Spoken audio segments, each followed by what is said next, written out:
The disappointing run continues as the Stags head for Burton on Saturday afternoon. Is our season going for a Burton, or is it just simply time to just do your job and pull away from the relegation zone?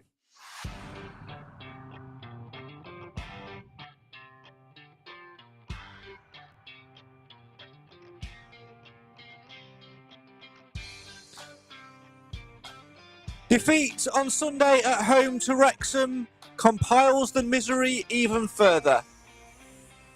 But following an evening with Nigel Clough on Tuesday, there could be some optimism in the air as we all try and heed Clough's words towards the referees, aka just do your job, and his late father's advice: stop pissing around and get a result.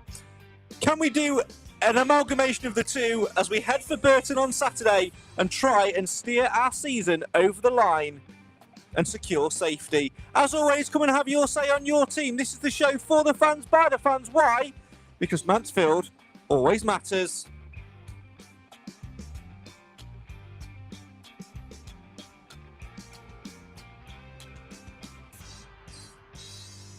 Hello, good evening and welcome to the Mansfield Matters Podcast, the show for the fans, by the fans. Why? Because Mansfield always matters.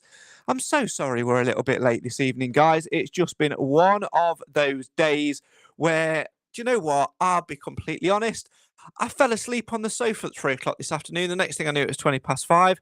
And then at 20 past 7, after I finished my tea, I thought, oh yeah, we've got a podcast to go and do. And then Nick sent a message saying he was running late.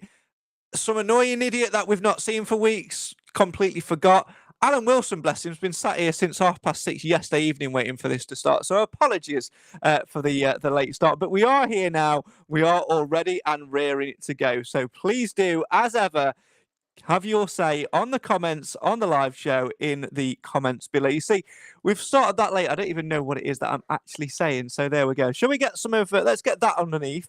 No, that's the wrong one. We want that one, which says the views expressed in this broadcast are solely of the individuals and all of that. And we need to unmute our friends and introduce them properly. First and foremost, let's say hello and good evening to the man who has been sat patiently waiting for the podcast to start since, I'm going to say, about 7 o'clock on Tuesday evening when he was sat waiting for us at the Clough night in the Radford Foundation marquee. Good evening, Mr. Wilson. Good evening, Craig. Good evening, Nick. Good evening, everybody. And good evening to the man who definitely got up close and personal with Nigel Clough on Tuesday night. It's Nick of Mansfield Town Shirts fame. Evening, Nick. That's toilet humour, that is. Hello, everybody. Hello. Yes, it very much was toilet humour. I mean, to be fair, not a lot of people will get the in-joke there, so I think it's sort of, I think it's worth letting them in on it. Yeah, we can start with it, can't we? Start with humour. Start with toilet humour. Why not? Yeah, so as we got there, I decided I have the bladder of a 2-month-old, so I thought I needed to go for a wee before we start. And who else met me at the urinal other than Nigel Clough? And my exact words to him were, "This isn't the evening with Nigel Clough that I was expecting." To which he said, "Well, let's just do it in here then." And then some guy came bustling out the toilet asking him about the poor run of form, which we both found quite amusing. So we were one step away from him just doing it in the toilet, to be honest. So you'd have all missed out. Well, been some great footage for the podcast, though, wouldn't it? I'm not even going to comment. Or not. But there you go. So you were like the warm up. You calmed Nigel Clough down beforehand. You had a chat with him. Yeah. He looked over. He looked down. He laughed, and then he left. There you go. Right, I'm set for the night now. He said, "Yeah, can't be any worse than that, can it?" And he walked out. And bosh, off we go. We'll start. We will cover it more later on, Alan, but we'll have a little, because I'm trying to upload some clips that we can play in the show as well. We'll cover it in detail later on in the show, but let's have a brief comment on it as we've started with it. It was an interesting night, to say the least. Yeah, I thought he was open and honest, like he usually is. I don't think there was any ridiculously, hard questions, if you want to call them that. But he answered everything honestly. I just think it's one of those nights where it is what it is. You just go and enjoy it. Yeah, and we got some answers to some questions which we've all wanted to hear the answers to, Nick, as well, didn't we? Which, again, we'll come on to later on, but I felt it was very important that they were they were addressed. I'm surprised it took as long as it did for those questions to be addressed, though. Yeah, there was some. To be fair to the Mansfield fans, there were some good questions there. Some I not so think good ones. some abject ones, but there was some that I like the fact that people tell Nigel how much he means to the Stags fans, and I think as much as they aren't really questions, I think they're quite nice that people vocalise that opinion to him. And it was quite nice that he sort of recognised fans from around the dugout as well, and he made a mention of those, which was quite nice. But there was some good questions. I think we'll talk about it later, but I don't think it could be a bad thing for him. It couldn't have. He knew he wasn't going to get like any. No one was going to give him any stick, were they? And he could only really use it to his advantage, and hopefully, hopefully he did. And I think he did. It was a good evening, I think, and full of little specks of optimism, shall we call it?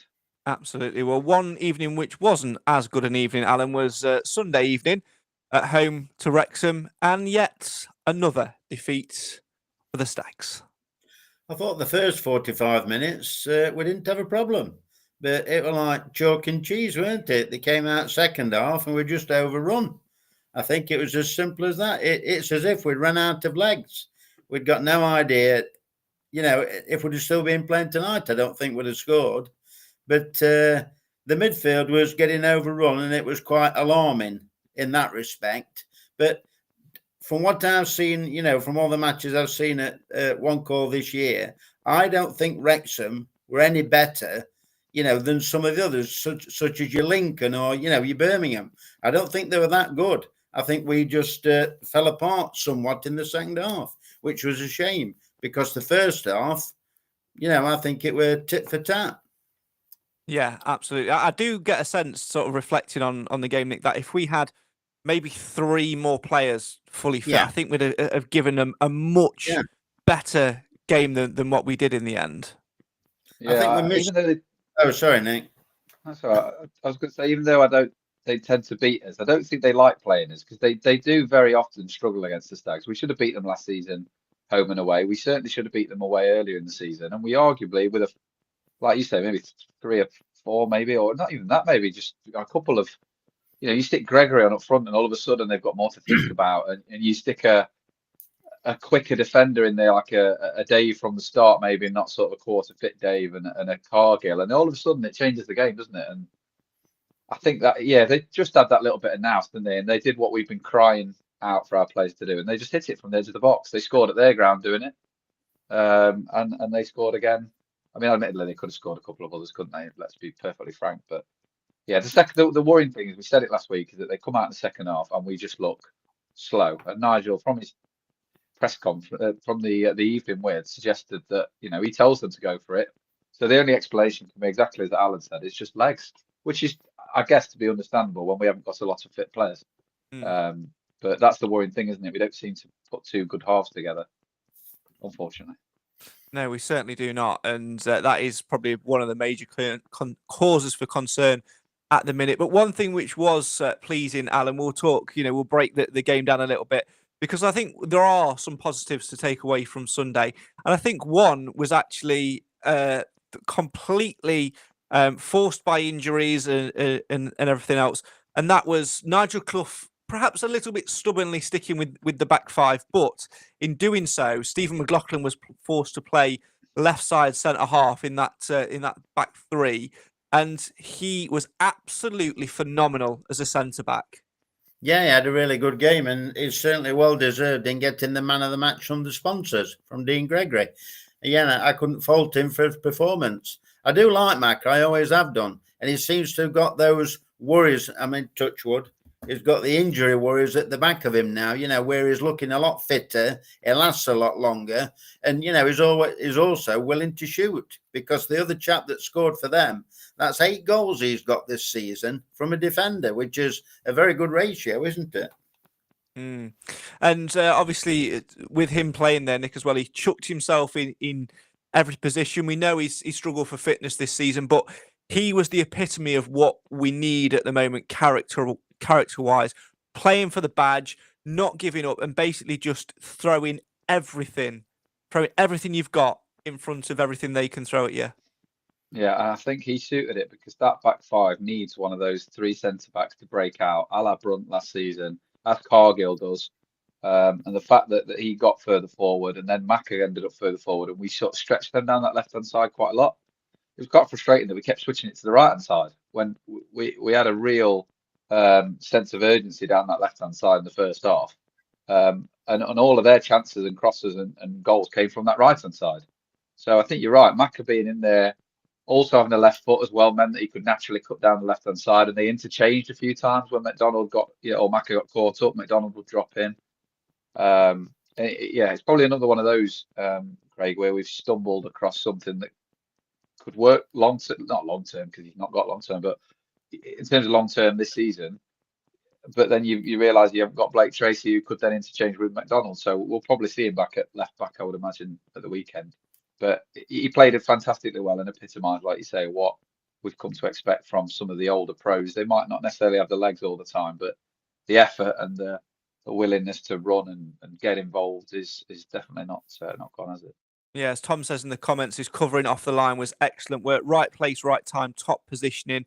There's no doubt, Alan, that when another centre half is fit and available, Stephen McLaughlin will get moved to left wing back. However, there's an option there to leave him at left side centre back until Bailey Cargill is fit, and maybe use somebody like Jordan Bowery out at left wing back because I think what we need to be at the moment is we don't need to think about that attacking side of things in terms of the left wing back's movement up and down the pitch. What we need to consider at the minute is just staying tight and keeping a clean sheet. And I think Stephen McLaughlin as the left side of the three centre halves is probably the best option that we've got at the minute in terms of someone who's going to throw the body in front of the ball and, like Nick says, have that natural left-sidedness to move forward and give us that option of movement across the pitch defensively and in terms of transitioning to attack too.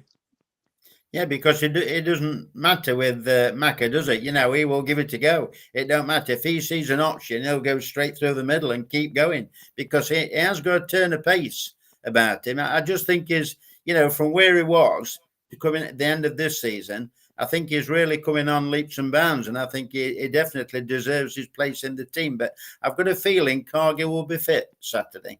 I think Cargill will be back. So if he does move over to the left, we'll see how McDonald does because he were out in his calf. I think it was his calf in the end of the first half, weren't he?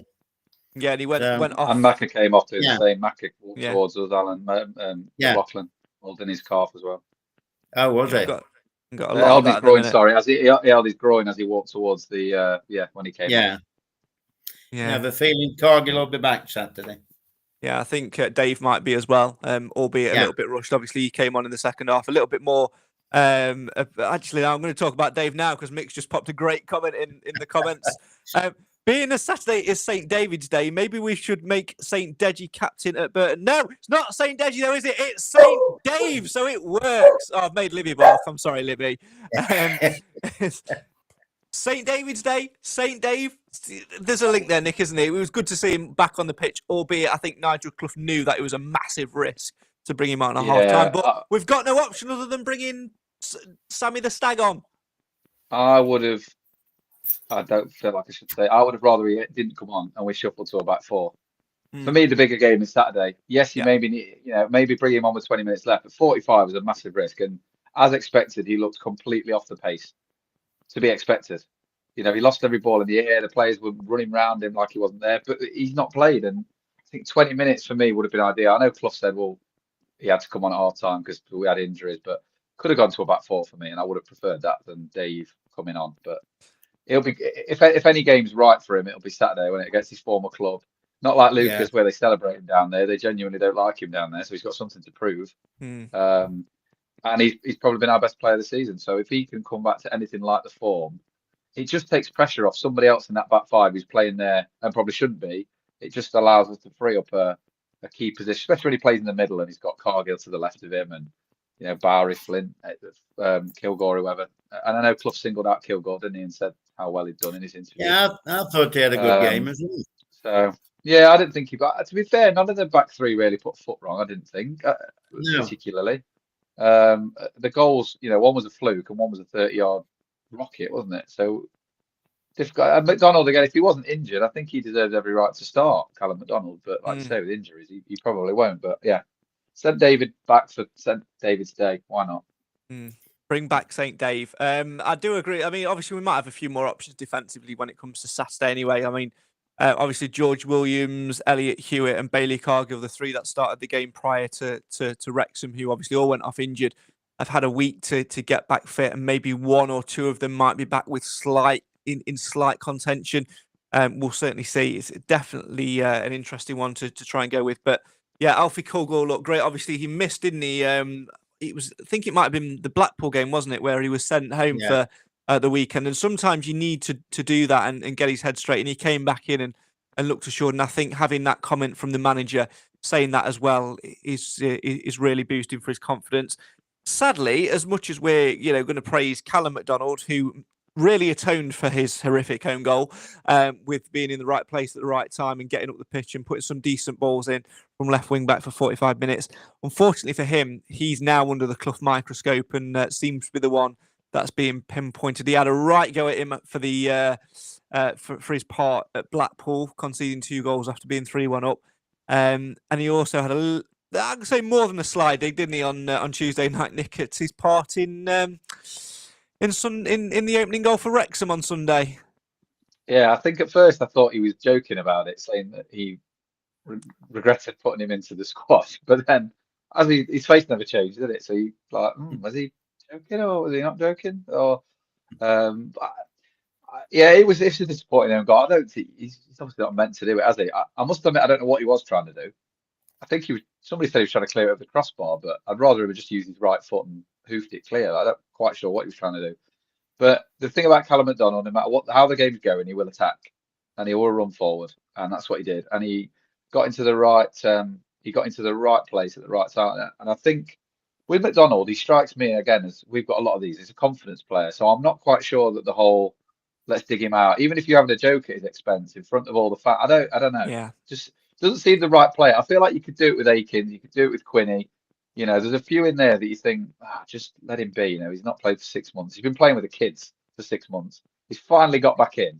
Do we really need to dig him out a bit? Because I thought it was a genuine dig. I don't think he was being. Oh, I agree. Yeah. I don't think he was being, and he is a very clever man, Nigel. He's very good with sarcasm, but his face always is a bit of a tell. You can always tell when he's being sarcastic because he smiles. There was no smiling. He was basically saying, no, that was a mistake. Yeah, we'll talk more about them facial expressions later on when I play you 2 clips, which is part of the reason we were 10 minutes late coming on today. I'm sorry, all right? Stop coming at me in the comments. Let's talk about another talking point from Saturday, Alan, and that was a major surprise in the starting lineup. Now, in last week's podcast, you may recall that I said something along the lines of, Christy Pym could basically do whatever he wanted and still get in the starting lineup on Saturday. So much so, I backed him for my player of my fantasy captain podcast predictions. So imagine my surprise at 2 p.m. on Sunday when the team sheet read Scott Flinders. Yeah, I was surprised. I must admit, I was surprised. But if he's been having pain-killing injections, fair play, because we've got a bloke there who's never let us down. I thought, to be fair to Scott, I thought he was a little bit rusty in some of the things he did. But, he hasn't played. It's as simple as that. But he didn't let us down. That he didn't. And, if he has got a problem with his toe, or if he needs, instead of having pain-killing injections, I wouldn't have a problem putting him again Saturday. Give him some confidence, give him a few hours, give him some game time. I think he was quite good from Clough because he, regardless or not with the injections, if he hadn't been making mistakes, Pym would have played Sunday without a shadow of a doubt. So I think Clough did a really good job of telling everybody else that it was an injury and absolutely dropping him. 100%. And I think he did the right thing. But Clough has always been very coy with Pym. If you notice, he's never shelled him out for anything. He made a mistake, even at the Lincoln ones, he was talking about, he bounced back and did this in the second half and he did that, and he'll be fine next week. That sort of praise never follows the criticism of like Hewitt or McDonald. He just says, well, that was crap, needs to be better. He doesn't say, but yeah, be fine next week. He saved us before. We get none of that. But I think I will give him credit for not just saying to everybody, well, he's been making mistakes, so I've dropped him. He made up a bit of an injury, probably told him you've dropped because you've not been playing well. I wouldn't be surprised to see him in goal on Saturday. No, I think it's what we might need as well, because sometimes it works with outfield players. You get dropped for a game and you think, actually, no, I'm not as untouchable as what I once thought I was, and I come in and have that bounce back thing. I'm happy with either. You know, I think with Christy Pym, we've obviously had major discussions about him, but likewise, being a football fan is a very weird thing, because a lot of the time we have short-term memories, and Christy Pym's been a superb servant for the club. For us, you know, he's made some superb saves last season and at points this season as well. And naturally, when we're conceding basically 6 goals in 2 games, your goalkeeper is going to get criticised a little bit. But when you've got that feeling of that he's a little bit untouchable, it can become a little bit frustrating, which I think the situation was. So in giving him a little bit of a rest, and if he has got an injury, which I don't think Nigel Clough would completely make up, I think it just was probably perfect timing in terms of being able to use the injury to mask the fact that he was dropped. I think he'll go back in. However, like you said, Al, I wouldn't have a problem with Flinders whatsoever, giving him another couple of games just to sort of reiterate that thing to Pym as well, because we might as well give it a try. I know Flinders got a little bit of stick for some of his distribution on Sunday, but like you said, you know, Wrexham are a good team who press high up the pitch, and also conditions, and he's not played for long. I don't think he could have done anything with the goals. In fact, the first goal, when you watch it back, he does what Christy Pym, and this is not digging out Christy Pym, by the way, has not been doing, and that's throwing himself at the ball. When you watch it back, it's a low cross which comes in, and he gets himself and throws himself across the box to try and get a touch on it to palm it up and away. Yeah. Unfortunately, he doesn't get a touch on it, and obviously then McDonald's in the wrong place. He gets his positioning wrong. I can see what McDonald's trying to do. He's trying to bounce it back, you know, down Bishop Street. But he just gets his body position wrong. It hits his foot at the wrong angle and goes in the top corner. It's a great finish.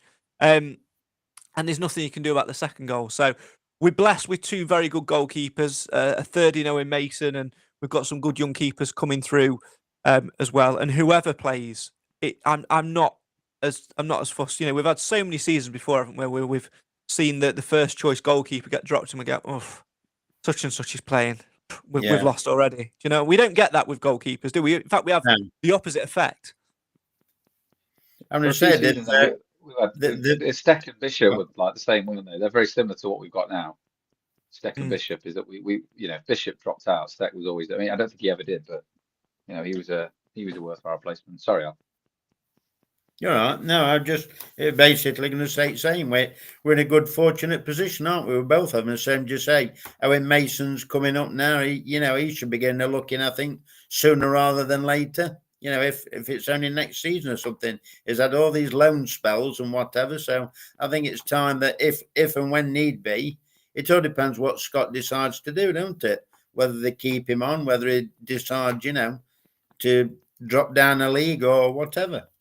Yeah, I don't think any Stags fan would moan about having an Owen Mason or a Nunes as number 2. No, you know, in a couple of seasons' time. Personally, no. I'd moan a little bit more about Nunes because he's not had a couple of loan spells under his belt as yet. But he's the natural. He's the next. He's probably 4 years away from being there. But he's been involved in the matchday squad. Talking about being involved with the matchday squad, let's have another member to our ranks, shall we? Let's say hello and good evening to the man who loves an AGM and also loves spamming the group chat with comments such as Bishop Street has been delayed because Sid Pepper has announced that he's found a wasp's nest. It's Clive Parkin, everybody. Evening, Clive.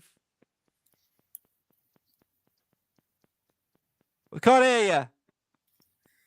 You need to unmute yourself or plug your microphone in. It's not being at work. Is that better? There we go. Yes. Turn your mic. There we go. Yeah, sorry about that. Hello, everybody. Sorry I'm late. Don't worry, we were 10 minutes late as well. Don't worry about it. So, have I missed anything vital? No. It's wasp's nest. Yeah, what we've had half an hour on that. That's all we've talked about. We talked about me and the urinal. Yeah. And Sid's wasp nest has caused a bit of a stink, to be honest. All I've got to say on that is Sid's the man. Winging it. I draw a great deal of confidence from listening to Sid because there's no side to him. There's no filter. He says what he means and means what he says. In my humble opinion. He does. I like him. We'll talk more about the live night later. Now, what we have been talking about, Clive, is Wrexham. We spoke a bit about Stephen McLaughlin. We spoke a little bit about Callum McDonald. We were just before you came on talking about the surprise inclusion of Scott Flinders. And now we're going to talk about the comment from Michael, who says, has any of your guys ever played football? What's that got to do with the price of fish? I think I've spent more time on a football patch than he may have spent at school. But, other than that, I'm not so sure. Strange question. Listen, It is a strange question. the whole point of a podcast, is like guys going to a pub and guys and girls going to a pub and having a discussion over a beer or two, is that we can talk about it because we are fans and we are allowed our opinion, like you are, and like you are as well. Doesn't mean that we're going to name the team on Saturday, does it? I would hazard I've spent more think we time should. playing football competitively than most referees that we see. This is very true. We'll talk a little bit more about that later on. We're going to move on to Burton, though, Clive, and we're looking at the league table at the moment. We know we are in absolutely dire form, 1 point from a possible 30, with injuries left, right and centre. So much so, the RH Academy have announced today on their Facebook page that there's a public notice going up in reception due to some building work, which is going to be taking place over the road to add to their facilities. I have it on good authority, and this is my own authority, that it's for a new medical wing. It's going to be a 4-story medical building to account for the amount of injuries that we've got. My point, though, Clive, is we go into the Burton game ravaged with injuries, slightly improving the way that we're playing, but in desperate need of 3 points, because if we fail to beat them, if they beat us, that moves them within 3 points of us, albeit we'll have a game in hand, but they've got momentum and confidence, which is, we have momentum, but the wrong direction of momentum, and we don't have confidence. And when you've got upward momentum and confidence flowing through your dressing room, you know that you're the favoured team at this time of the season. So we have to win. I don't think there's any argument we need to win. Whether we will win or not remains to be seen. The reality is they are going to want to win as much as we do, and their form at the moment is better than ours. I don't know whether they've got the same injury crisis we've got, but certainly it's worth reminding ourselves, if we didn't have any injuries, our squad would be competitive with anybody in this league. And we proved that in the early part of the season. So the whole problem we have is a lack of players due to a combination of injury and old age and increptitude. At the moment, we play good football, but not for 90 minutes. We can put a half together. We competed 1-1 with Wrexham in the first half, but in the second half, the quality they had in their squad showed. And once they scored quite a good goal, to be fair, they were never in any risk after that. We were never going to get it back. I could have confidently left the ground at that point, knowing I'd seen the result. But we are where we are. And it's, if you get relegated from this league, there's a reason for it. And it's usually that you deserve to. Because the good luck and bad luck of the season tends to even out over time. But it has to stop somewhere. And why not at Burton?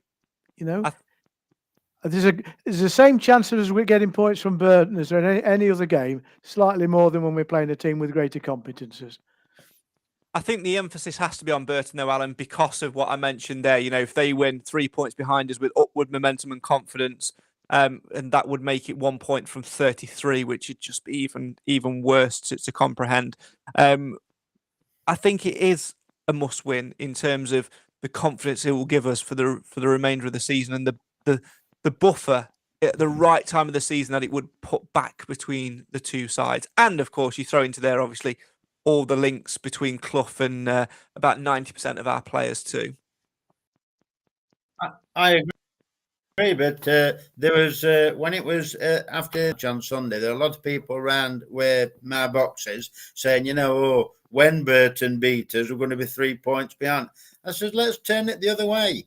I said, if Mansfield do a job on Burton, we're going to be 9 points in front with a game in hand. I said, let's be positive for a change. I said, let's see what we can do. Don't just, dismiss it all out of proportion. We've got, as like Clive said, we've got as good a chance as anybody else to do it on the day. All we've got to do is probably get a couple of fresh players in admitted they might be a bit rusty, but get a couple of fresh players in and play for 90 minutes or at least 80, to make a fist of it. It's a little bit of a scriptwriter's wet dream at the minute, though, Nick, isn't it? Given everything that's going off.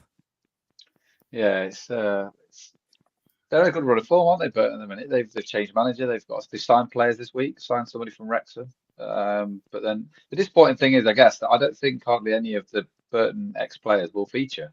Quinny won't play. Akins is injured. Dave might come back for a heroic return, maybe. But yeah, Clough has got to be up for it, hasn't he? He's got to be up for that game, surely. He basically built that club from the bottom up with the owners. But the fans will be up for it. There'll probably be more Mansfield fans than Burton fans. I don't know what their attendances are like, but they're not a massive amount, is it, down the road? But I'm flip flopping between whether a draw is a good result or not.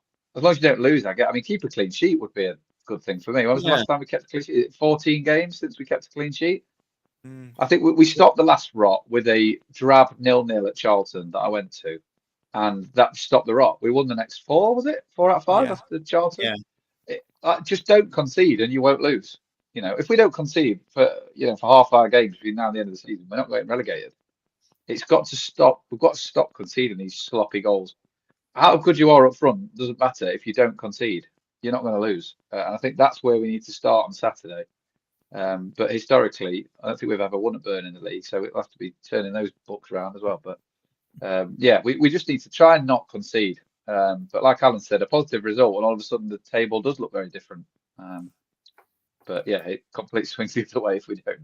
It's a little bit like what Clough said in the week, Alan, isn't it? About he was asked what his dad would have said, and his answer was, "Stop pissing around and get a result," and that's all we need to do. And he then said, "Well, what's a result?" Well, a result is not conceding a goal. And that is exactly the basis that we need to build upon at the minute. If you look at the amount of goals that we've conceded in recent games, it's poor. If you look at the manner in which we've been conceding goals in recent games, it's poor. So just going back to basics and stopping the opposition scoring, that means you take a point, and that gives you confidence because, right, no one can get past us. So what's phase 2? Well, phase 2 now is to push forward and to go and score a goal at the other end. So like Simon says, I'd be happy with a 0-0 and build from there, because a 0-0 at this stage of the season, considering the last 10 games, would be a phenomenal turnaround for Mansfield Town at the minute. And I think you can also turn it on its head as well if it's 0-0, because obviously when we go behind, or they get a goal whenever it is, you can't sit apart from the other week when Will Evans scored. You can't really see where we're going to get a goal, like on Sunday. They could have been playing till now. We had that little bit of a tame effort from Giorgio Mauricio, and that was about it, weren't it? And you were dying for that to go in, weren't you? I'm so waiting for him to score at home. But anyway, just a slight caveat on that. Whilst we talk about it, when would you do the Giorgio Mauricio? Because I think it's all about timing. You've obviously mentioned it on this podcast, but not every Stags fan watches or listens to this podcast. It's certainly a high proportion, but not everybody does. So some people won't get it. If you do it, like, say, for example, we're 1-0 down and he scores an equaliser and it's like in the, 50th, 60th minute, do you do it then? Or do you so you do it when what if we're 3-0 down and he scores to make it 3-1? Each time he scores now is getting it. But I get that. Yeah, I know what you're saying. What I'm saying is, it's the first one to get. It's all about the initial impact, right? Yeah. So what you're saying is, if it's 0-0 and he scores in 87th minute, really let him have it. That's basically what you're saying. If we're 3-0 down and he scores in the 80th minute to make it 3-1 or whatever, there's no point. Yeah. Do it in your own box with the microphone off. Number 10, George Maris. George Maris! Yeah, that's it. That's what we need. Yeah. One of them. We're going to put a little webcam in your hut, Al, so we can hear. Oh my God, yes. Yes. Live on Alan Cam. So you can watch Sky Sports, but you can also watch Alan Cam. I would pay good money to watch that. I would pay very good money. Get ready. We've made sure that the microphone's been switched off. I can imagine. Yeah, Going back to Burton, Clive, I agree with this comment from Tom, to be fair, because it's all about perspective as well. They, Burton, need to beat us. It might suit us more, but don't let them close the gap and take another game away. Draw is good, but got to go for the win. I can't argue with any of that. I'd settle for a draw, but I'd very much like it to be 3 points. Yeah, absolutely. We need it. We certainly need it to come that way. We're going to talk about all things Fans Forum in just a minute. But of course, before we do that, we need to just round up on all things at Wrexham as well. Obviously, nice to see Dave back. Nice to see some improved performances as well. I think now that we've had a bit of a break as well, Clive. We've not had a game midweek. That's going to suit us as well because it's given us time crucially to recover because again we've got another busy month coming up. Yeah, you've got to believe the time's going to be better spent not playing at the moment than playing, and clearly there's members of the squad who have to be played because we're short of options who are still carrying a bit of a knock. So any rest time's got to be useful. Absolutely. Right, we're going to talk Fans Forum then. We're going to talk about it now. We'll talk about a little bit of it. I've got 2 clips to play for us. We'll have a bit of a break in between as well. If you went, let us know what your thoughts were on it as well. One of the major questions was about Clough's future.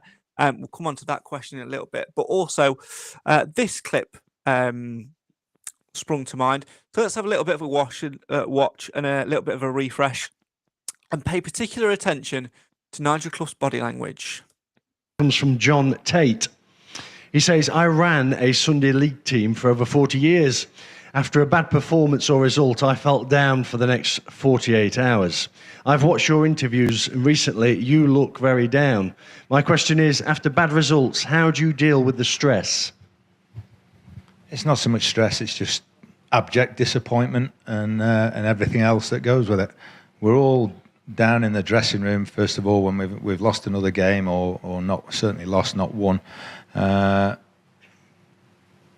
it's a very personal thing, how everybody deals with it, players, managers, coaches and everything. But our overwhelming thing is when we come off the pitch, home or away, is we've let you down. And that's what hurts the most. You won't believe, honestly, and we take it very, very personally, that feeling that we've let you down on the day. Sometimes not without, just with the result. Sometimes we play all right. Blackpool, I thought we had played extremely well and should have won the game. But when we haven't won, that's the overriding feeling, not a personal one. Personal one takes you to listen to Mr. Guardiola, who's never lost a game for 15 bloody years, and all of a sudden he's had to lose a few, and now all of a sudden he can't sleep at night. He's not eating well. He's suffering with everything else. 15 years he's won everything in sight. Welcome to the real world that the rest of us go through every bloody week. Welcome to the real world.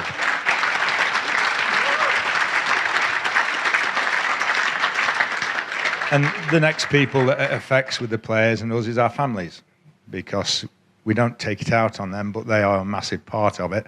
And when you go home and you can't even have a conversation, a meaningful conversation with your family, it's a dark, dark place.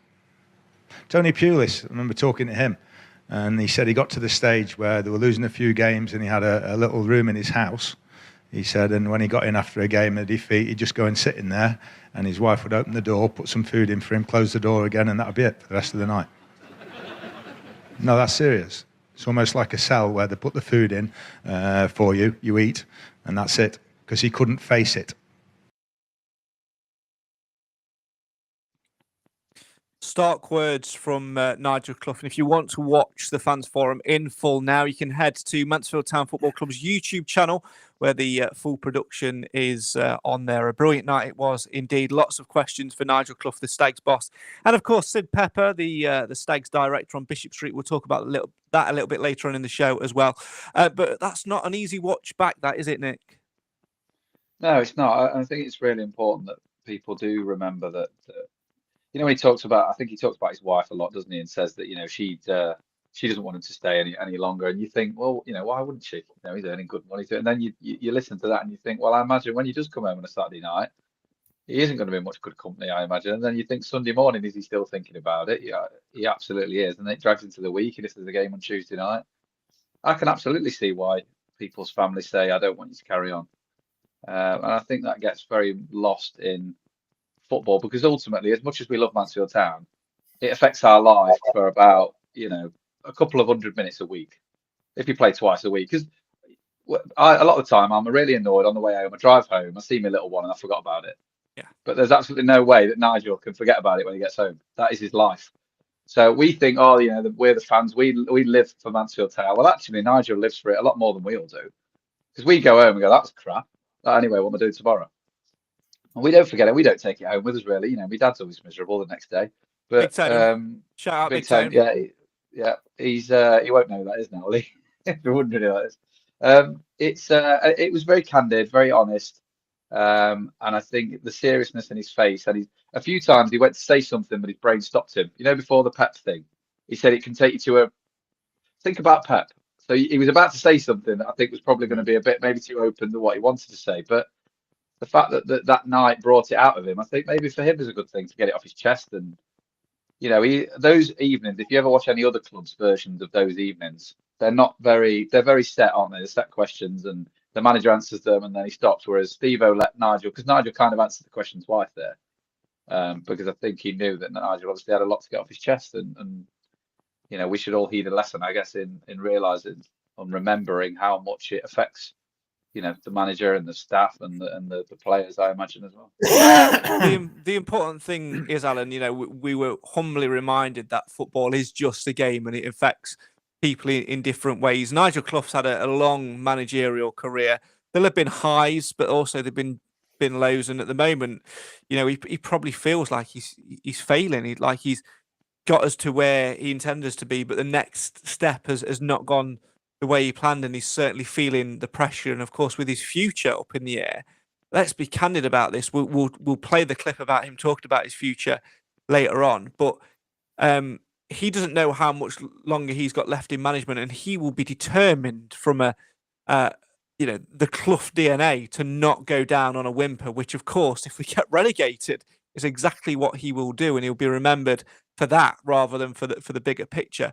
But to hear him talk in that way is really refreshing and honest, and you have to give him the plaudits for that. But at the same time, you look at his body language there and you listen to the way in which he answered those questions, and you just think, oh my God, this is a man who is clearly struggling at the moment with the weight of everything that is on his shoulders. And I don't know, like Nick said, he had to stop himself a few times from saying something I think he may have regretted saying. He's a human being at the end of the day, isn't he, Craig? And he's got a very good affiliation with the fans. And I think that's 95% of it, because he wants to make sure that Mansfield Town, because he knows that the Mansfield Town fans, I suppose it's the same of any fans, really. If you've seen a team have played, give 100% on the pitch, and whether they've won, lost, or drawn, Stags fans can accept that. But Nigel's the one in charge, isn't he?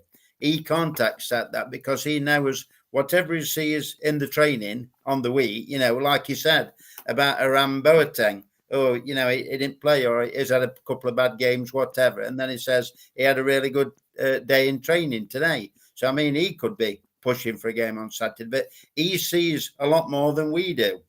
And like you say, he's only human. And at the end of the day, his frustrations have got to go out somewhere, whether it's, he has a long walk with Bobby at the end of the night or whatever.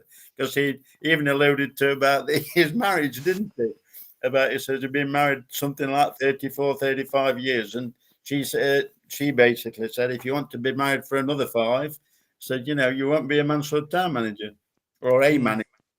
Yeah. But, he is human, and he wears his heart on his sleeve, and it was open and honest, and that's what I liked about it.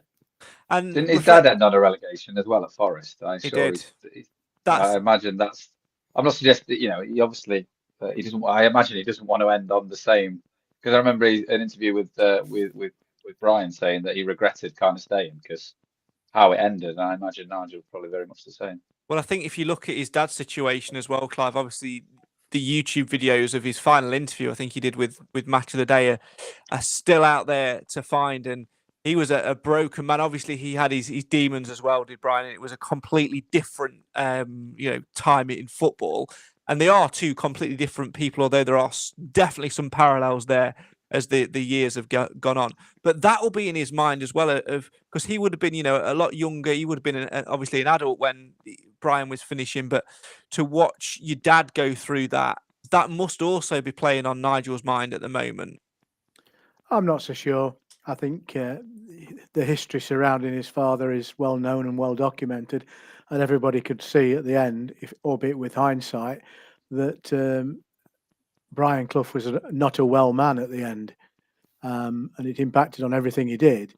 And sure, afterwards you should have said, and he would have said, and in fact he did say, I wish I'd stopped earlier, because there's a recognition that the last couple of years, a couple of seasons in his case, weren't very profitable for him as an individual, for his health, or for the club he was working for. I don't think Nigel will make the same mistake.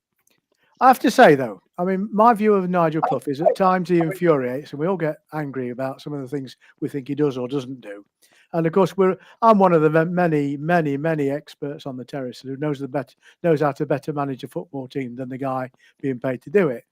But if anybody went to an audience with on Tuesday night, they saw a manager who didn't have to do it, but was in front of a big number of people, many of whom are keyboard warriors as well, who had got lots of angst, lots of anger, lots of pointed questions, a lot of criticism to throw at him.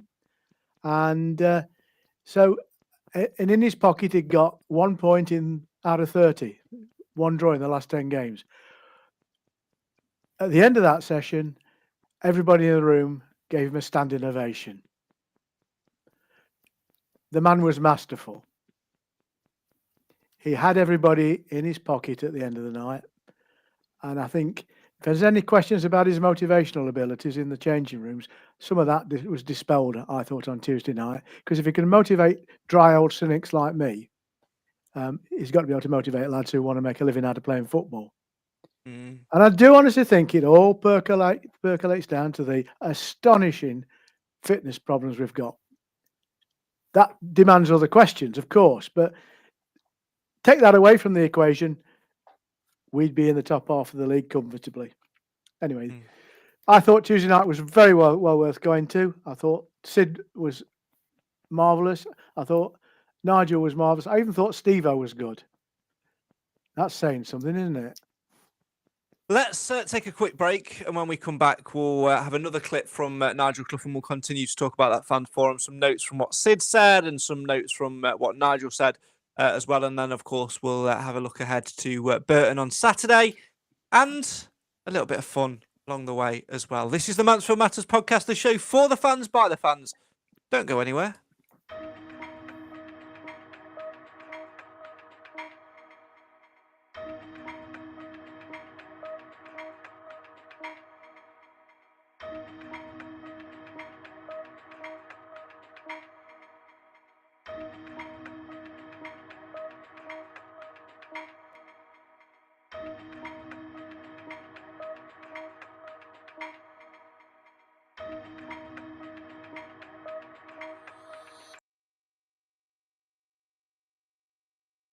You're back with the show for the fans, by the fans. Why? Because Mansfield always matters. We're in the middle of talking about the fans forum, One Call Stadium on Tuesday night with Nigel Clough and, of course, director Sid Pepper as well. Let's not put it off any longer then, shall we, Nick? He spoke about his future. And before we discuss our thoughts on it, this is how it all came about. On that, hopefully, I want you to stay longer. I think everybody does. So, are you going to stay longer? Well,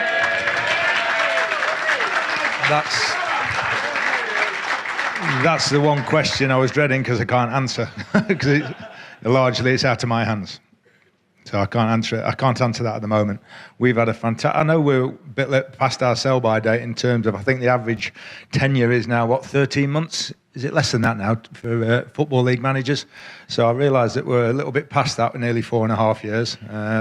but we've had a fantastic 4.5 years, and if it does finish, Okay, let's just keep it in order.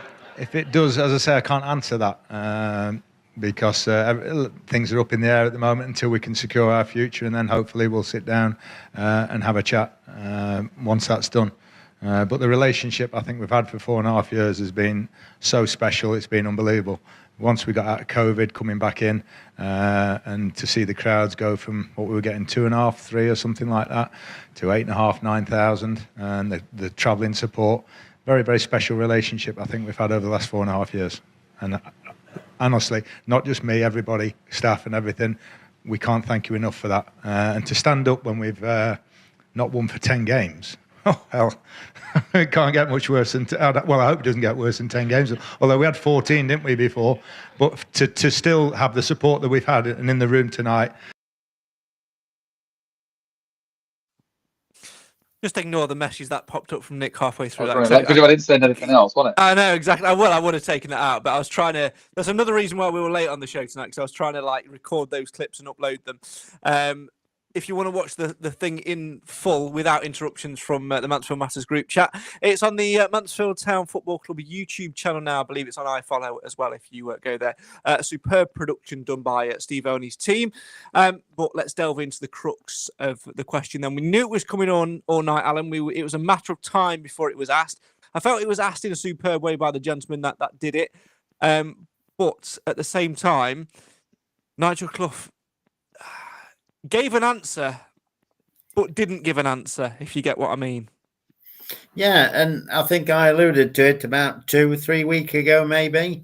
At the end of the day, or at the end of the season, irrespective whether we're in League One or whether we go down to League Two, which I don't believe we will, 100%, it will be up to Nigel at the end of the day. I mean, the Radfords can have a talk, John and Caroline can talk to Nigel about what he wants to do. But at the end of the day, it's whether he's still got that fire in his belly. I think he'll keep us up. And like I said before, I honestly do believe he would like to do a Burton at Mansfield Town. He would like to get us to the Championship. But, that's a few years away, and he's got to build, hasn't he? He's got to get rid of some of the old age people, if you like, the 30 odds, and, get some fresh legs in and see how it goes. But go on. I was going to say, at the end of the day, it will be Nigel's decision, irrespective of what John and Caroline ask, or his wife as well. It's a quandary, because I think Alan's just said it there, Nick. It's Nigel's decision, in a sense that it's his wife's decision before anything else. He said, I can't answer whether or not I want to stay. The question was, do you want to stay? I can't answer if I want to stay. Of course you can answer if you want to say. Of course you can. But why can't you answer if you want to stay? Because there's other factors involved. He alluded to it numerous times over the course of the night.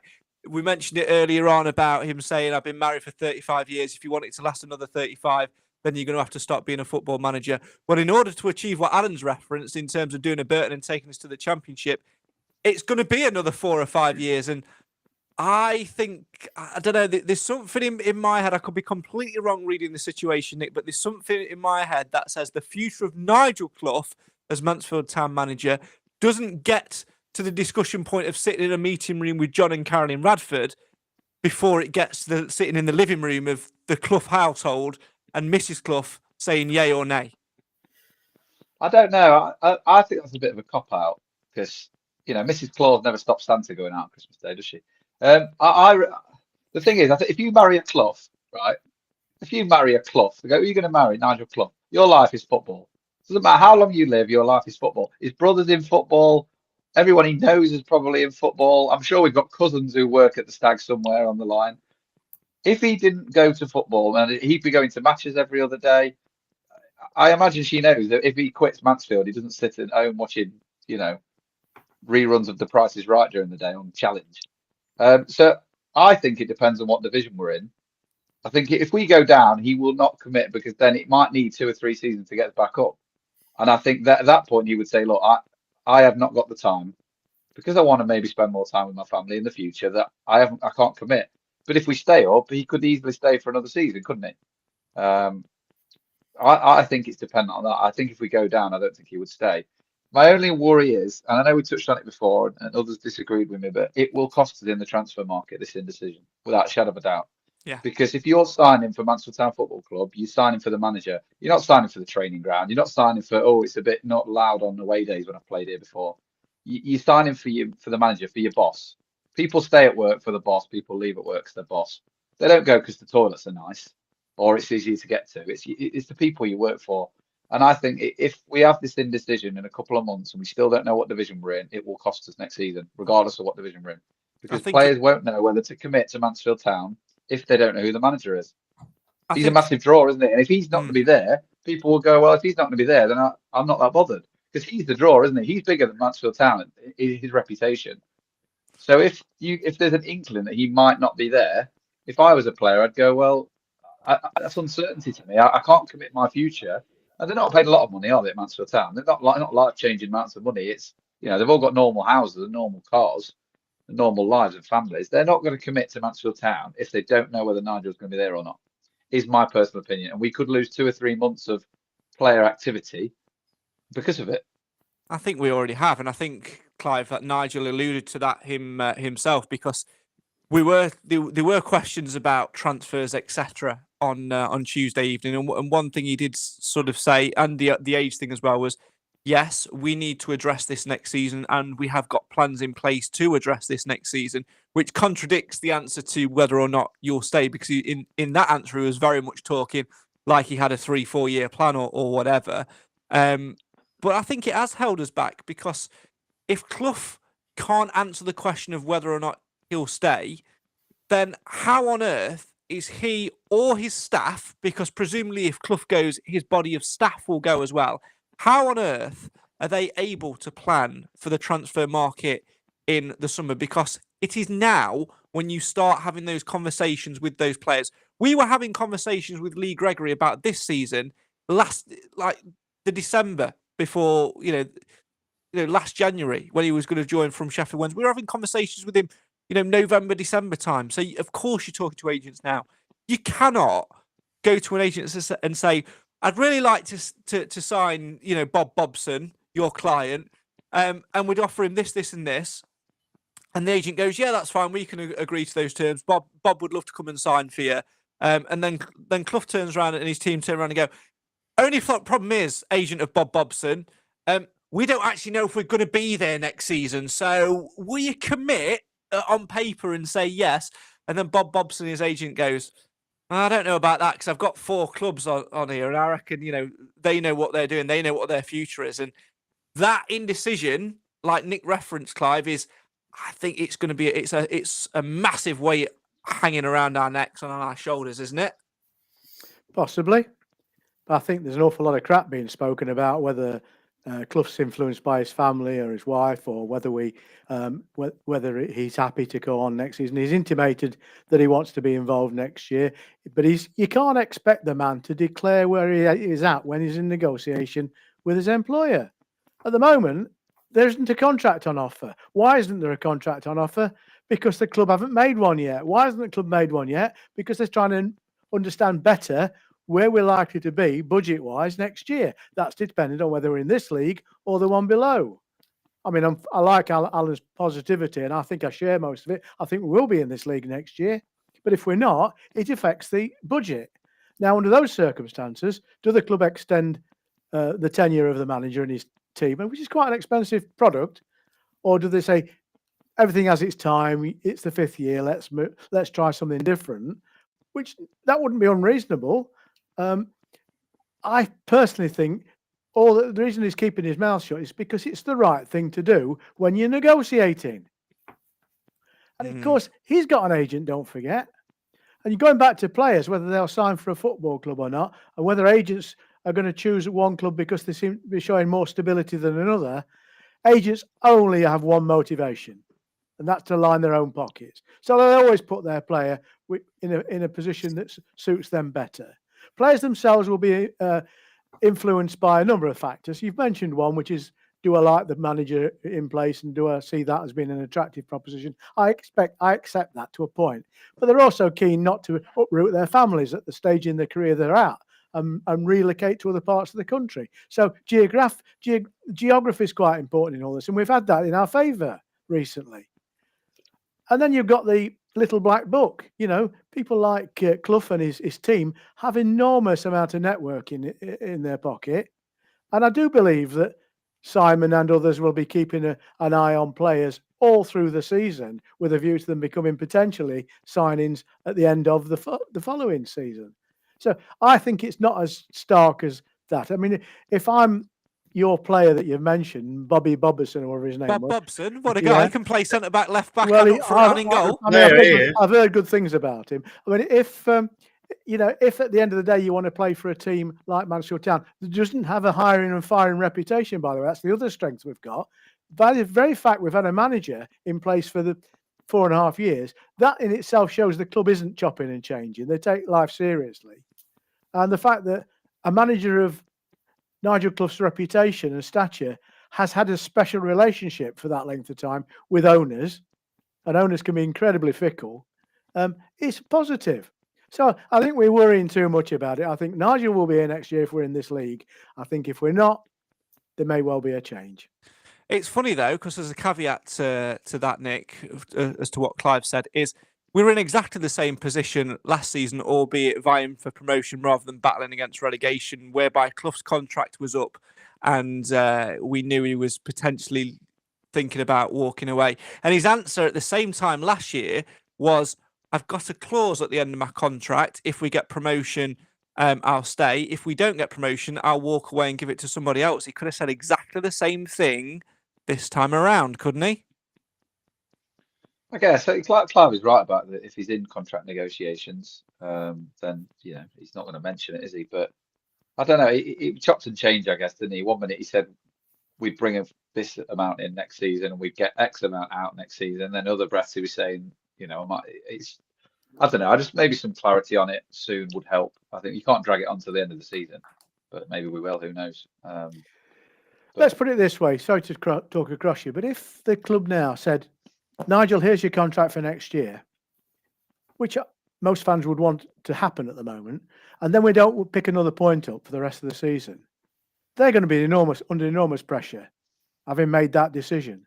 I think they're hedging their bets, and I don't have a real problem with that. But it is a game of brinksmanship a little bit. It is, but if people's opinion is that we can't attract a much better manager than Nigel, then back him and give him a contract. Back him to take us up if that's what he wants. Well, all of those people that have been calling for his head recently, my only argument is I understand where you're coming from, and in many other clubs, if a manager had lost the 9 out of 10 games and only drawn the 10th one, he'd be out of a job. And Nigel's relationship with this club's owners means that isn't happening. But then if you did sack him today, with 13 games left to go, with the squad that's in place, who would you take on board that would do better than him? I have to say on that as well, we've been vocal on the podcast over the last 2 or 3 weeks or so, because it's questions which we get put to us.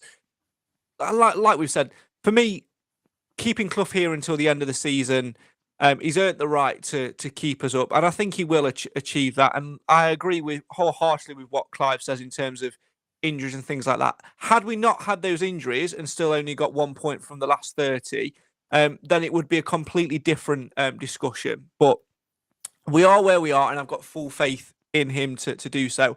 One thing I do think that John Radford and Carolyn and the board are doing, Alan, is just being very, very shrewd. Of course, they're waiting to find out what division we're in next year, because it will affect things like budgets. It might affect things like who they approach, and of course what they want to do going forward as well. But it must be, as much as we're sort of sitting here talking about how difficult a situation it is for Nigel Clough and his family and things like that as well, it must be a really difficult position for the Radfords to be in right now as well, because they've got probably the best manager that they will ever appoint in their tenure as owners of this football club, unless somebody in the far future comes along and completely surpasses it. They've got the best manager that they could have a point. He's delivered exactly what he would say he would do, given the constraints and the way in which we run the football club, which is not a negative comment. It's just the way of us being self-sufficient that we've explained before. They've got the perfect fit for how they want to see us going forward. So it must be a really difficult decision for them now to sit down and go, well, if he does decide to go, where do we go then? So we need to give a bit of a thought process for them in all this as well. I would say, I would imagine somewhere along the line that, it keeps being mentioned. I would have thought, there's an open line between John and Carolyn and Nigel, I'm sure.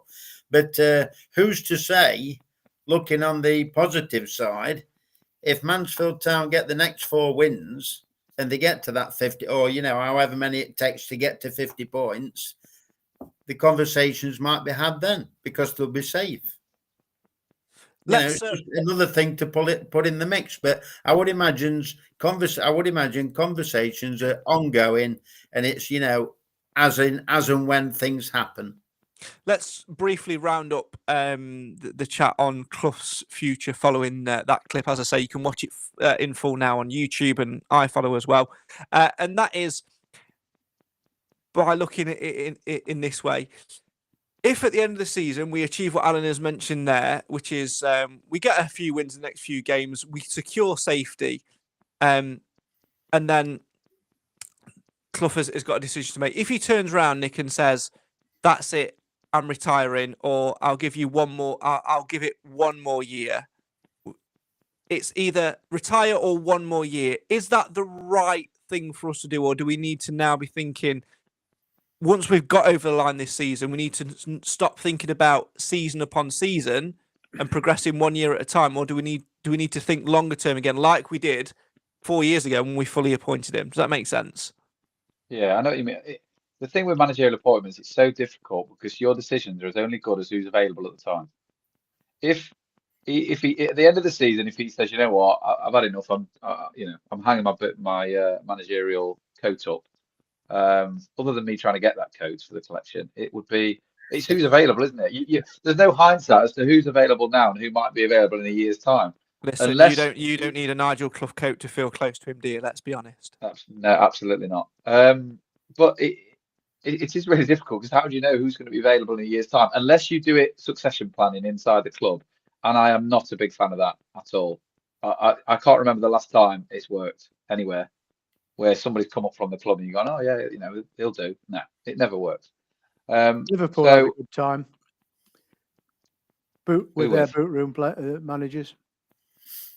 Oh yeah, maybe Paisley, they did, etc. Yeah, but that was when everything was in black and white, Class. Well, it was before the war. I know.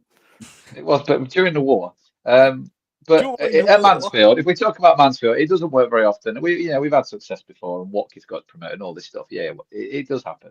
But your decision is only as good as who's available. If you sacked him now, you might have Paul Warne. If you wait till the end of the season, Paul Warne might be gone. If you wait in a year's time, there might be no options whatsoever. If Clough gives it another year, or somebody might come, you might get lucky. Somebody comes available in March, April, and you go, look, we want you. Can we sign you up for next season? It's completely luck of the draw. If Clough hadn't left Burton because of COVID, we wouldn't have had him, would we? Correct. He'd probably still be at Burton. So it's all about luck, unfortunately. Unless you promote from within, it's all about luck of who's available at the time.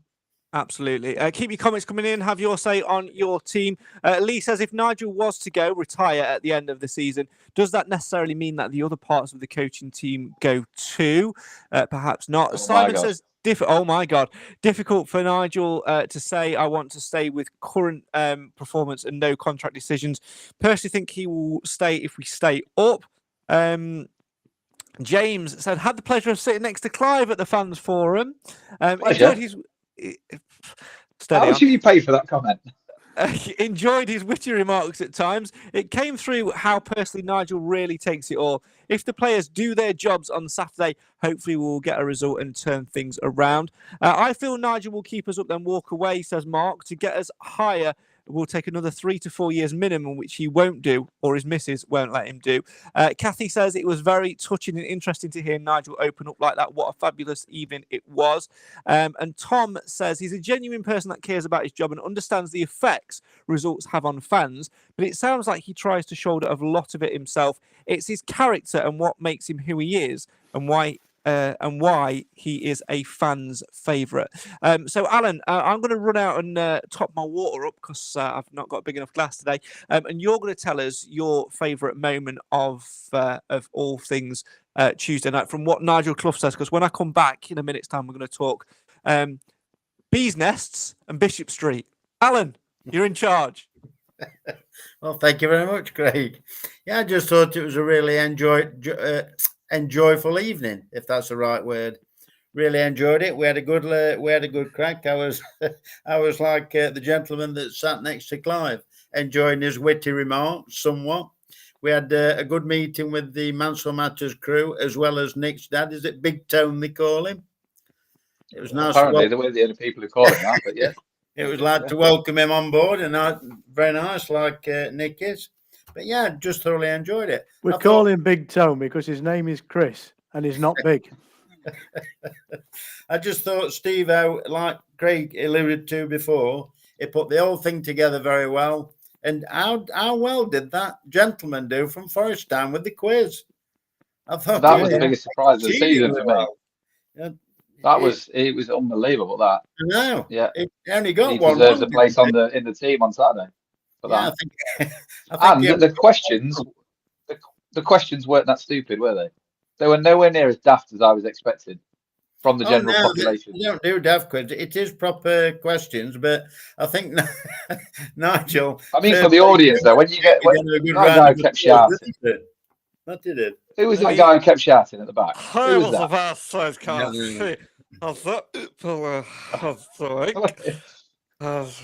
was it? It's Craig.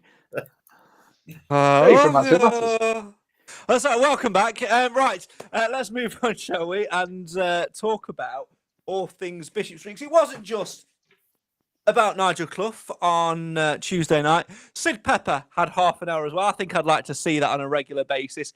Half an hour with Sid, just talking about general life things. It would make a great radio program or podcast. That, and of course, Clive, he was talking about Bishop Street, and not one single mention of a wasp's nest.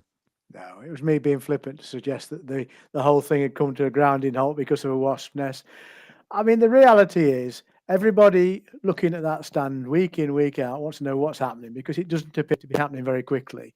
And Sid's responsibility was to just point out it was quietly happening. There was something happening every day. They got two men on site every day doing work.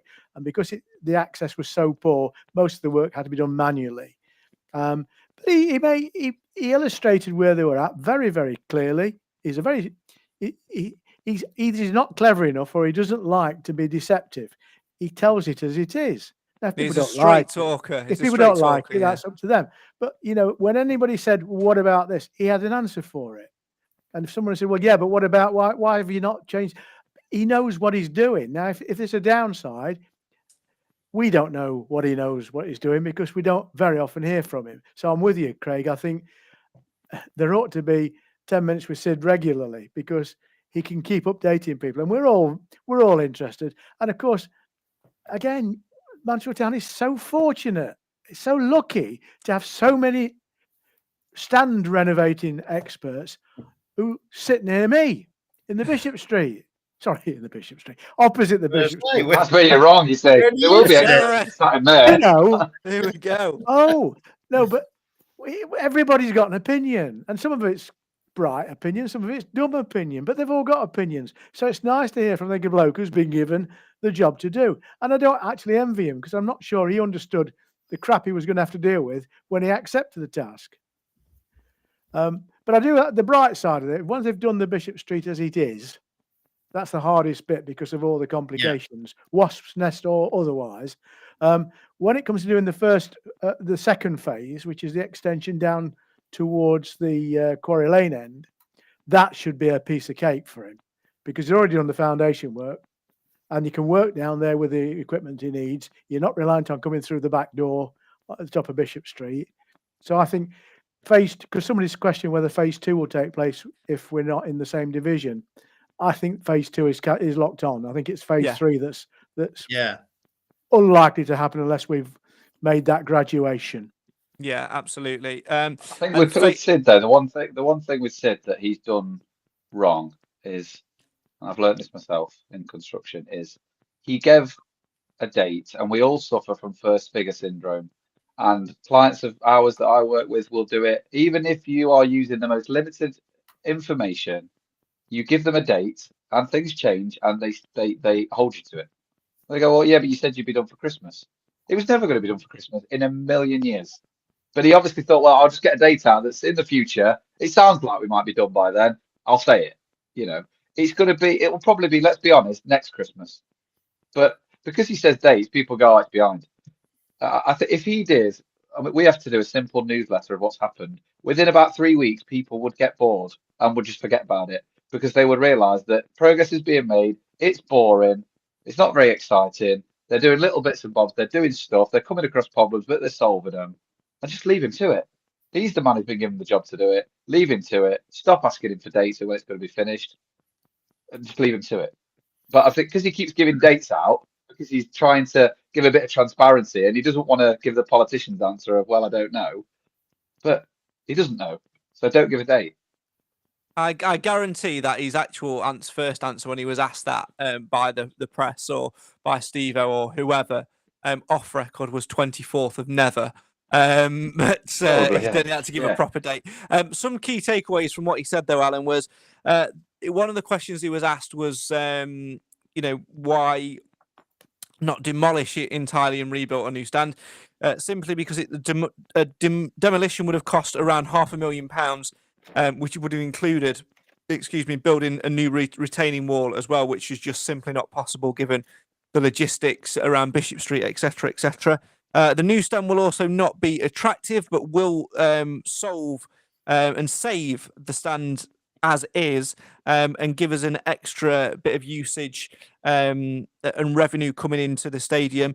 It will also be an all-seater, which will be around 500 supporters in its current state, and that it's actually, when it was built, isn't actually level or parallel to the pitch. It's tighter at one end than the other, which just goes again to show how badly, when we renovated Field Mill all those years ago under the Dark Lord, how badly and how cheaply it was done. Yeah, I would agree with that. And I've got a nice little caveat. If you want to give him half an hour every week, you could ask him the questions. You could call it Popping with Pepper. There you go, Craig. You've got a nice little caveat. I could bring the Himalayan pink salt and we could have salt and pepper. There it is. I'll bring a stethoscope and it could be Dr. Pepper. So I've got it. Somebody needs someone needs to dress up as, was it Veronica Salt in Charlie and the Chocolate Factory? Which one was the character Salt in Charlie and the Factory? I was thinking of Peppa Pig. Veruca Salt. Veruca Salt. Someone needs to dress as Veruca Salt and do an interview with Sid Pepper every week, and we call it Salt and Pepper. There we go. There's a podcast in the making. Open and honest, very transparent. He told it how it is. Is every time he's come up against, and one of the reasons why you don't see anything being done at the moment, apart from you could see all the the steelwork going in where the seats are going to be edged onto, is because he's underneath doing the toilets, and these toilets are going to be fantastic, apparently. It got down well with the women, did it? That one. That's one of the reasons why that didn't go down well. Yeah, no, it did not.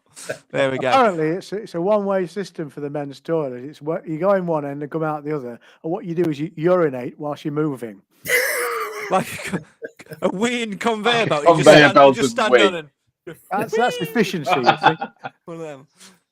Oh, moving wheeze. There you go. Right, from moving wheeze, we need to move on to podcast predictions. If you want to watch the full Fans Forum, by the way, then please do head to the club's YouTube channel or iFollow, where you can watch it in full, including all the stuff with Clough, all the stuff with Sid, and everything in between as well. A great night it was indeed. Well done to all of those involved. Time now for this.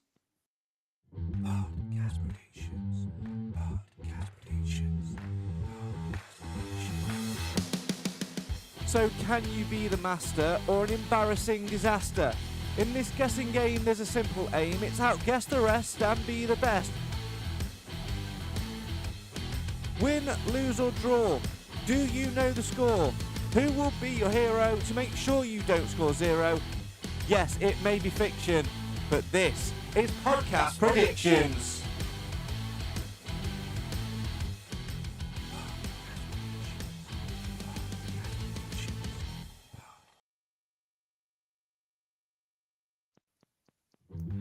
Right, if you want to see the full podcast predictions table, head across to our social media channels and you'll be able to see the full update from the February month.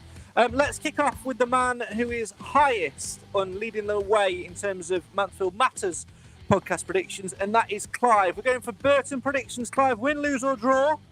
Draw, 1-1. And your hero? McLaughlin.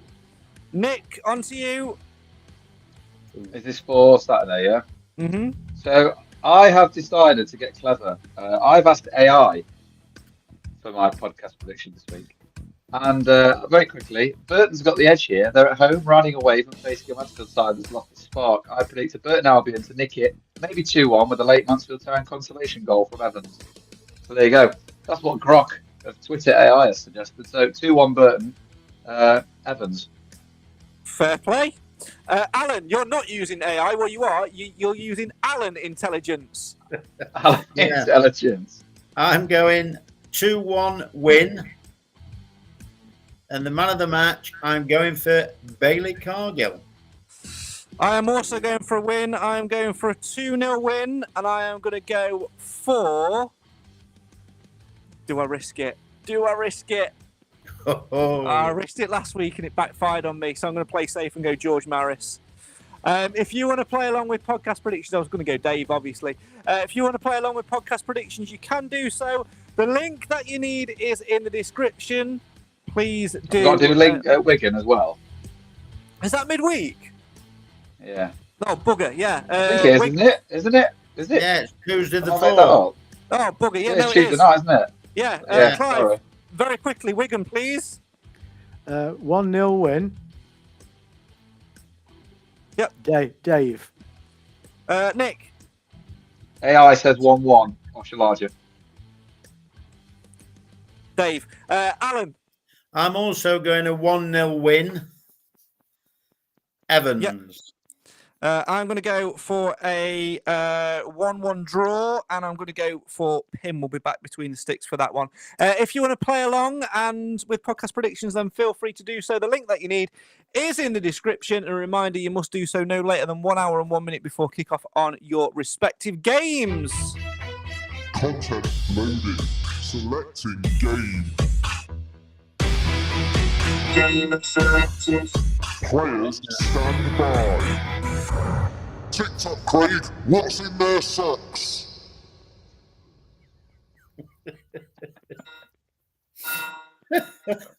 Oh, yeah. That's a great Alan- jingle. That's brilliant. Alan looks very bemused.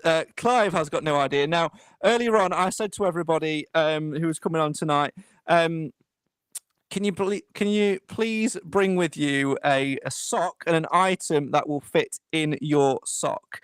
The whole idea of it is not to do what's in Craig's bucket, but we're going to turn that on its head this time. In order for you guys to win points, I have got 90 seconds to ask you as many questions as I can. You can only answer yes, no, or maybe. And if you say maybe, give me a little bit of a clue if you're feeling kind. And at the end of that 90 seconds, once the timer goes off, I have to guess what item is in your sock. If I get it right, you get no points. If I get it wrong, you get a point for the game's leaderboard. Clive is currently on 10 points. Alan is on 9. Nick is leading the way with 12. Jim, Nathan and Cam are also involved in this, but they're nowhere near, and they're not here.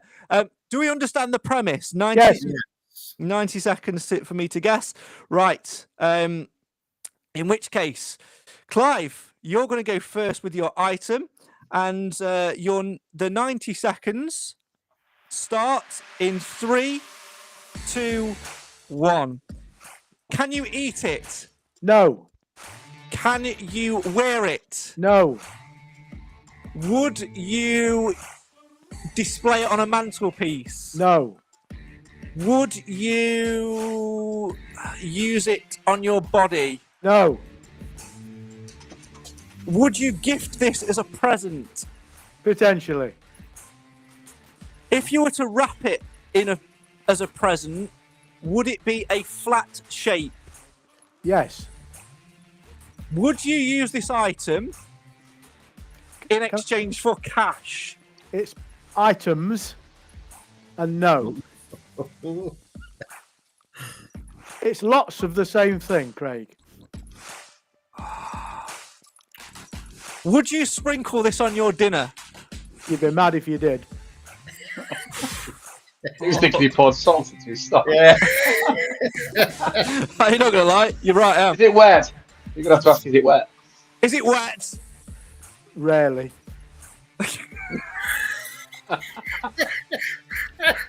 Would you lick it? You could lick it. Would it taste nice if you did lick it? It tastes of nothing. That They is cute, then. taste of nothing. Would you put it in a shoe? It's hard enough to put it in a sock. No, you wouldn't. Oh, okay, right. I've got to have a guess. Oh, I've got no idea. Can I remind you what it is? It's lots of the same thing. Lots of the same thing. You can't wait. Is it? I wouldn't have a clue. I'm going to go for. Is it? She said it wouldn't taste nice. Is it cotton wool balls? It is not. Okay, in which case you get the point. Please reveal what is in your sock. It is a bag full of Scrabble tiles. How is he ever going to get that? He could have asked 1,000 questions and would never in a million years. Unless he said, is it associated with a commonly played game? Well, I didn't ask that question. You would never have got that. That's the critical point, is it? I didn't ask that You question. wasted your question on the wet bit. That's I it. did. You're right. Nick, I'm not going to lie. Nick Never got played in my head. Scrabble in the bath. No, never Licking played tiles. licking tiles. I mean, you could do, but there you go. Right. Time now for Alan Wilson to take centre stage. Alan, please show me your sock.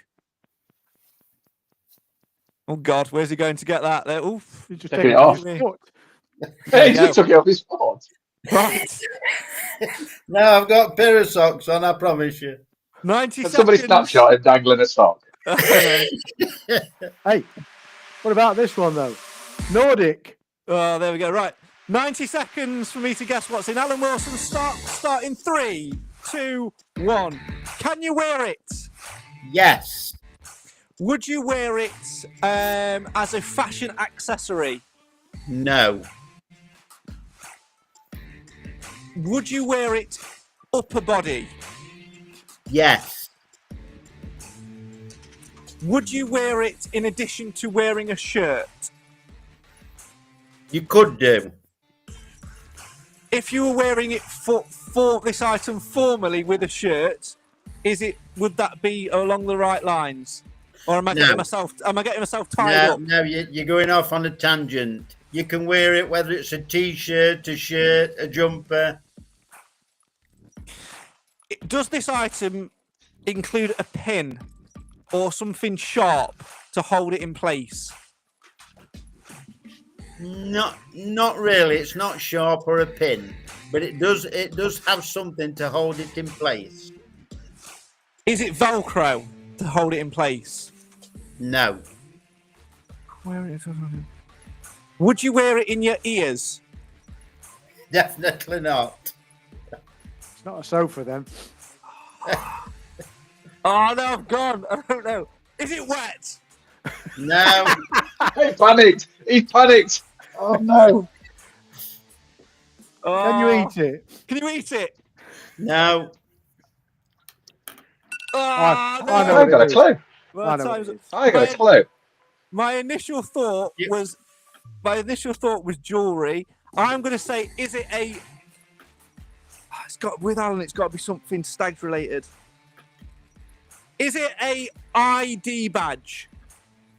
Correct. Yes! Get in! Correct.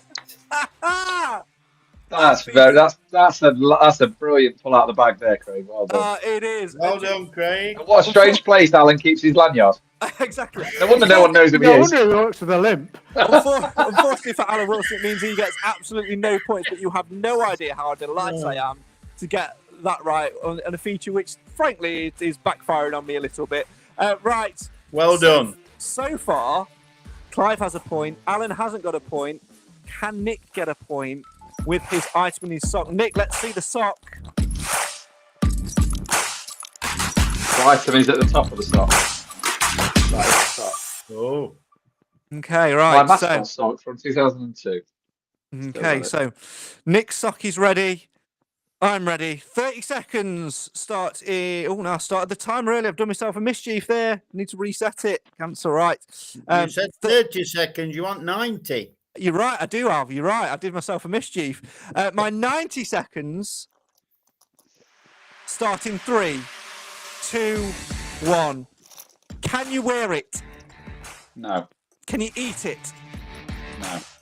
Would you display this on your body? No. Does this accompany an item which you buy regularly? No. Can you exchange this for items in a shop rather than use money? No. Does this item display purchase history? No. Is this item football related? No. Is this item related to... Is this item related to Mansfield Town in any way, shape or form? No. Is this item related with your child? No. Would this item commonly be related with a child? Not really, no. Is this item related to football? No, I wouldn't go down that avenue, no. Is it wet? No. Don't get it wet. It's not a good idea to get it wet. Oh. What would happen if you tried to eat it? You'd break it and you'd hurt your teeth. Does it form has it got a function with a car?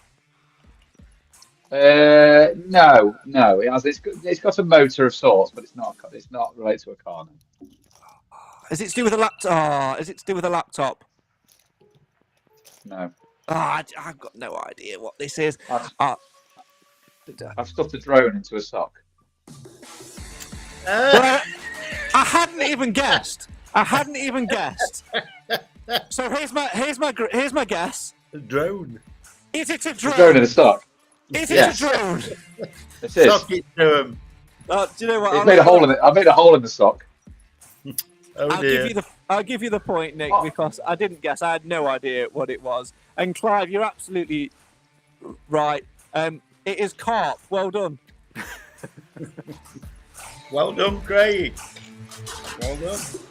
If you enjoyed that rare edition of what even did I call the game? What's in your sock? Sock What's it in the to guy? him. What's in the team's sock or something like that? What's in their sock? Something like that, I don't know. If you enjoyed the spin-off to What's in Craig's Bucket, What's in Alan's Sweaty Sock, then join us again next week where we might play it. Or we might play a game where Nick says 5 random words, which could all either be service stations or cheese. I don't know. But we will do something next week on the show when we reflect on all things Burton and Wigan, apparently, as well, because also we play them in midweek. Who knew? Right, apparently everyone else but me, but there you go. Isn't that the way that things are going today? That is almost all we've got time for on tonight's show. So my thanks to Alan, to Nick, and to Clive, and of course to you guys for watching and listening at home.